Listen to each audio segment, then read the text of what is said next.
ফ্যাসিবাদ চরম একদম চরমভাবে আমাদের উপর চড়াও হয়েছে। সবচেয়ে বেশি চড়াও হয়েছে সাইবার ফোর্সে যারা কর্মী ছিল তাদের উপরে। আমরা দেখেছি সাইবার ফোর্সের কর্মীরা কখনোই আপনার ভালোভাবে কোথাও একদিনের বেশি দুদিন আপনারা থাকতে পারেন না। সাইবার ফোর্সের এটা একটা যুদ্ধ। এই যুদ্ধে যদি আমরা জয়লাভ করতে না পারি, আজকে কি অবস্থা হবে, বর্তমান বাস্তব অবস্থাটা দেখে আমরা কিছুটা অনুধাবন করা উচিত। বাংলাদেশের সবচেয়ে জনপ্রিয় দল হলো বিএনপি, সবচেয়ে জনপ্রিয় দল, কোনো ডাউট নেই। সবচেয়ে বড় দল হলো বিএনপি। এদেশে সবচেয়ে বেশি স্যাক্রিফাইস যদি কেউ করে থাকে তাহলে সেটা করেছে বিএনপি। সবচেয়ে বেশি আন্দোলন যদি করে থাকে তাহলে করেছে সেটা বিএনপি।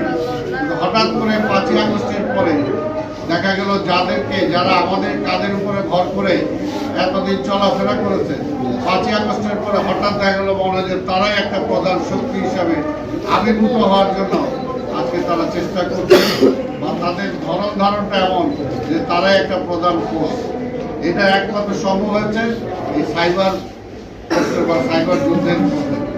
অর্থাৎ সেইখানে তারা প্রমাণ করেছে, যেভাবেই হোক তারা প্রমাণ করেছে যে আজকে তারাই শক্তিশালী। সেই জায়গায় সেই যুদ্ধের জায়গাটা যদি আমরা দখল করতে না পারি বা সত্যটাকে সেখানে ইস্টাবলিশ করতে না পারি, তাহলে যে মিথ্যাটাই, যদিও মিথ্যা কখনো বেশি দিনের জন্য জয়লাভ করে না, সাময়িক জয়লাভ করতে পারে। যে কারণে আমরা দেখি যে 5ই আগস্টের পর থেকে তারা যেভাবে পরিচালনা করছিল, যেভাবে প্রচার প্রপাগান্ডা করছিল, বর্তমানে এসে কিন্তু আপনাদের কারণে অনেকটা কিন্তু স্থগিত হয়ে গেছে। অনেকটা আপনারা তুলে ধরার চেষ্টা করছেন। এই কারণে তারা প্রাথমিকভাবে চেষ্টা হয়েছে বিএনপিকে একটি আগ্রাসী দল, বিএনপি একটি সন্ত্রাসী দল, বিএনপি একটি চাঁদাবাজ, এই যে একটা ধারাওভাবে তারা প্রচার করে যাচ্ছিল, এটা কমপ্লিটলি একটা মিথ্যা। সেই মিথ্যাটাকে এখন যখন আবার কাউন্টার আপনারা ফাইট দিচ্ছেন, তখন কিন্তু সেটা সেইভাবে টিকতে পারছে না। সেই কারণে আজকের এখানে বট বাহিনীকে যদি ফেস করতে হয়, যেটা বট বাহিনী আপনারা বলতেছেন সারা আজকে দেশের বাইরে এবং অর্গানাইজড ওয়েতে করতেছে। আজকে দেখেন এটাকে করতে গেলেও তো অনেক টাকা পয়সার ব্যাপার, এবং তারা এই লাইনে যত টাকা পয়সা খরচ করে এই টাকাটা থেকে পায়, এটাও তারা কিন্তু অন্য ওই চাঁদাবাজির মাধ্যমে আসে, তাদের অন্য লাইনের মাধ্যমে আসে।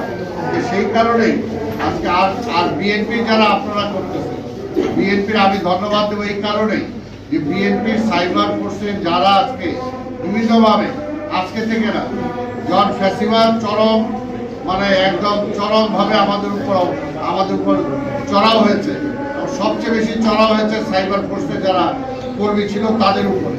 আমরা দেখেছি সাইবার ফোর্সের কর্মীরা কখনোই আপনার ভালোভাবে কোথাও একদিনের বেশি দুদিন আপনারা থাকতে পারেন না। আপনাদের বলা চলে যে অনেকটা আন্ডারগ্রাউন্ড লাইফ লিড করতে হয়েছে,